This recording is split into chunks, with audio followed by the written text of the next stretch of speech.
Welcome to Harshit YouTube channel. So ఈరోజు static GK cum current affairs కాన్సెప్ట్లో కొన్ని discuss చేద్దాం. ఎందుకంటే నేషనల్ మాన్యుమెంట్స్ అంటున్నామండి. సో జాతీయ చిహ్నంగా కొన్ని భారతదేశంలో గుర్తించడం జరిగింది. సో అటువంటి మళ్ళీ కరెంట్ అఫైర్స్ కాన్సెప్ట్లో మనకు క్వశ్చన్స్ అడుగుతున్నాడు. సో అటువంటిదే ఒక ఫోర్ట్ గురించి మనం డిస్కస్ చేద్దాం, ఒక కోట గురించి డిస్కస్ చేద్దాం. సో ఆ కోట పేరు ఏంటి అంటే పన్హాలా ఫోర్ట్ అంటాం మనం. పన్హాలా ఫోర్ట్.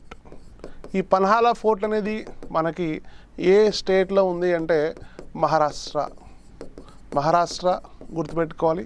ఈ పన్హాలా ఫోర్ట్ ఏ సిటీలో ఉందంటే కోల్హాపూర్ అంటాం మనం, కోల్హాపూర్.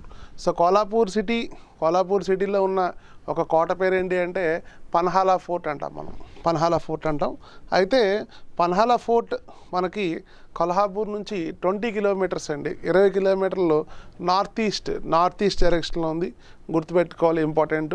నెక్స్ట్ మహారాష్ట్ర అనగానే ఫస్ట్ మనకు గుర్తు రావాల్సిన కింగ్స్ ఎవరంటే మరాఠాస్ అండి, మరాఠాస్ అంటాం మనం. మరాఠాస్లో గ్రేటెస్ట్ కింగ్ ఛత్రపతి శివాజీ, తర్వాత ఛత్రపతి సంభాజీ అంటాం మనం, ఓకేనా. సో మరాఠాస్ ఈ పన్హాలా ఫోర్ట్ ఏదైతే ఉందో కోల్హాపూర్ని 1782 వరకు కూడా దీన్ని క్యాపిటల్గా చేసుకుని పరిపాలించారు. సో మనకు కనబడుతున్న ఈ ఫోర్ట్ అండి. సో గుర్తుపెట్టుకోవాలి, 1882 సంవత్సరం వరకు కూడా మరాఠాస్ మనకు దీన్ని క్యాపిటల్గా చేసుకుని పరిపాలించడం జరిగింది. ఎగ్జామ్ కాన్సెప్ట్లు అడుగుతాడు. నెక్స్ట్ ఇంకా ఇదే పన్హాలా ఫోర్ట్ మనకి నేషనల్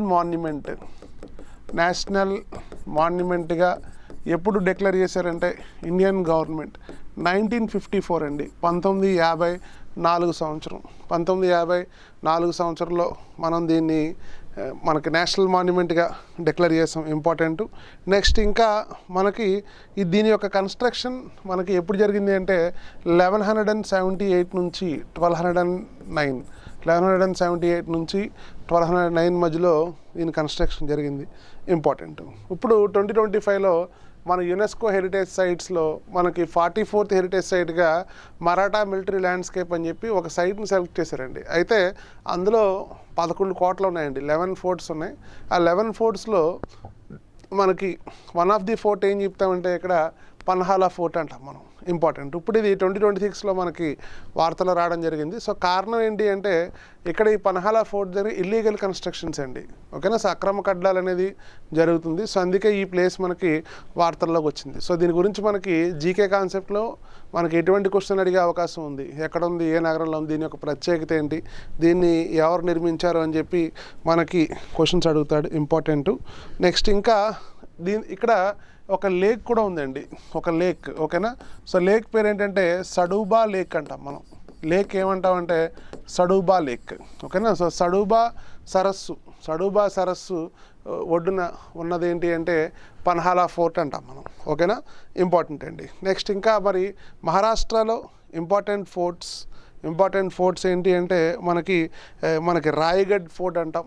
నెక్స్ట్ ఇంకొకటి షెవనీర్ ఫోర్ట్ అంటాం. ఇంకోటి ఏంటి అంటే షెవనీర్ ఫోర్ట్ అంటాం. ఈ కోట బాగా ఇంపార్టెంట్ అండి, ఎందుకంటే ఛత్రపతి శివాజీ యొక్క బర్త్ ప్లేస్ అని చెప్తాం మనం. ఛత్రపతి శివాజీ యొక్క బర్త్ ప్లేస్ ఏది అంటే షెవనీర్ ఫోర్ట్ అంటాం మనం, ఇంపార్టెంట్ అండి. నెక్స్ట్ ఇంకా మనం గుర్తుపెట్టుకోవాల్సింది ఇంకొక ఫోర్ట్ కూడా పురందర్ ఫోర్ట్ అంటాం మనం, ఓకేనా. పురందర్ కోట అంటాం మనం, ఓకేనా. సో ఎగ్జామ్ కాన్సెప్ట్లో మనకి ఇటువంటి క్వశ్చన్స్ అడుగుతాడు, సో చూసుకోవాలి. నెక్స్ట్ ఇంకొకటి సింధుదుర్గ్ ఫోర్ట్ అంటాం మనం. ఇంకొక ఫోర్ట్ కూడా ఇంపార్టెంట్ మహారాష్ట్రలో. ఇంకొక ఫోర్ట్ ఏంటి అంటే సింధుదుర్గ్ ఫోర్ట్, ఓకేనా. సో ఇంపార్టెంట్ అండి. సో పన్హాలా ఫోర్ట్ మనకు వార్తలు రావడానికి కారణం ఏంటి అంటే ఇల్లీగల్ కన్స్ట్రక్షన్స్, అక్రమ కట్టడాలు, గుర్తుపెట్టుకోవాలి. లొకేషన్ ఎక్కడ అంటే మహారాష్ట్ర, కోల్హాపూర్ సిటీ, ఇంపార్టెంట్, ఓకేనా. సో నెక్స్ట్ స్లైడ్లో మనం ఇక్కడ రీసెంట్గా యునెస్కో టెంటేటివ్ లిస్ట్ అంటామండి.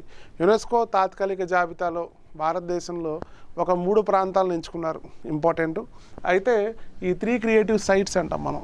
ఈ 3ని ఏమంటామంటే 3 క్రియేటివ్ సైట్స్, ఓకేనా, ఇంపార్టెంట్ అండి. సో గుర్తుపెట్టుకోవాలి. ఆ 3 క్రియేటివ్ సైట్స్ ఎక్కడ ఉన్నాయంటే మనకి ఒడిస్సా స్టేట్లో ఉన్నాయి, ఓకేనా. సో ఒడిస్సా స్టేట్లో ఉన్నాయి. ఫస్ట్ వన్ వచ్చేసరికి రత్నగిరి, సెకండ్ వన్ వచ్చేసరికి ఉదయగిరి, థర్డ్ వన్ వచ్చేసరికి లలితగిరి అంటాం మనం. ఓకేనా. సో మూడు కూడా కొండ ప్రాంతాలు important. So Ratnagiri, Udayagiri, next third one వచ్చేసరికి ఏంటి అంటే లలితగిరి అంటాం మనం. అయితే ఈ మూడిట్లకి గవర్నమెంట్ మనకి ఏం పేరు పెట్టింది అంటే డైమండ్ ట్రయాంగిల్ అంటామండి. ఏం పేరు పెట్టింది అంటే డైమండ్ ట్రయాంగిల్ ఇంపార్టెంట్ అండి. ఓకేనా. సో డైమండ్ ట్రయాంగిల్ ఎక్కడుంది అంటే ఒడిస్సా అని చెప్తాం మనం. ఈ డైమండ్ ట్రయాంగిల్ ఎన్ని సైట్స్ ఉన్నాయంటే 3 సైట్స్ అండి. ఓకేనా. So Ratnagiri, next second one వచ్చేసరికి ఉదయగిరి, థర్డ్ వన్ వచ్చేసరికి లలితగిరి అంటాం మనం. ఓకేనా. సో బౌద్ధ మతానికి సంబంధించిన అవశేషాలు ఇంపార్టెంట్, ఎగ్జామ్లో అడుగుతాడు. సో యునెస్కో కాన్సెప్ట్లో క్రియేటివ్ సైట్స్ అన్నా లేకపోతే మనకి ఇంటాంజిబుల్ కల్చర్ అంటాం, లేదనుకోండి మనకి క్రియేటివ్ సిటీస్ అంటాం, లేకపోతే హెరిటేజ్ సైట్స్ అంటాం. సో యునెస్కో కాన్సెప్ట్లో కరెంట్ అఫైర్స్లో ఏ విషయాలు వచ్చినా సరే మనం ఖచ్చితంగా గుర్తుపెట్టుకోవాలి. ఆల్రెడీ మనకి యునెస్కో గుర్తించిన ప్రాంతం ఒడిస్సాలో ఏంటి అంటే ఒక హెరిటేజ్ సైట్ అండి. సో దాని పేరు ఏంటి అంటే సన్ టెంపుల్ అంటాం మనం. ఓకేనా. సూర్య దేవాలయం ఎక్కడుందండి? కోనార్క్. ఓకేనా. సో సన్ టెంపుల్ ఆల్రెడీ ఇది యునెస్కో జాబితాలో ఉంది, ఇంపార్టెంట్. సో చూసుకోవాలి. సో ఒడిస్సాలో క్రియేటివ్ సైట్స్గా రీసెంట్గా మనకి ఎన్ని గుర్తించింది అంటే ఒక 3 సైట్స్ అని గుర్తుపెట్టుకోవాలి. ఓకేనా. So important. సో ఈ వీడియోలో కంప్లీట్గా హిస్టారికల్గా ఇంపార్టెన్స్ ఉన్న ప్రాంతాల గురించి మనం డిస్కస్ చేసాం. సో పన్హాలా ఫోర్ట్ ఒకటి మహారాష్ట్ర, సెకండ్ వన్ వచ్చేసరికి 3 క్రియేటివ్ సైట్స్, డైమండ్ ట్రయాంగిల్ ఎక్కడ అంటే మనం గుర్తుపెట్టుకోవాలి. ఓకేనా. సో ఒడిస్సా అని చెప్తాం మనం. ఓకేనా. సో మళ్ళీ మనం నెక్స్ట్ వీడియోలో మనం మీట్ అవుదాం. Thank you.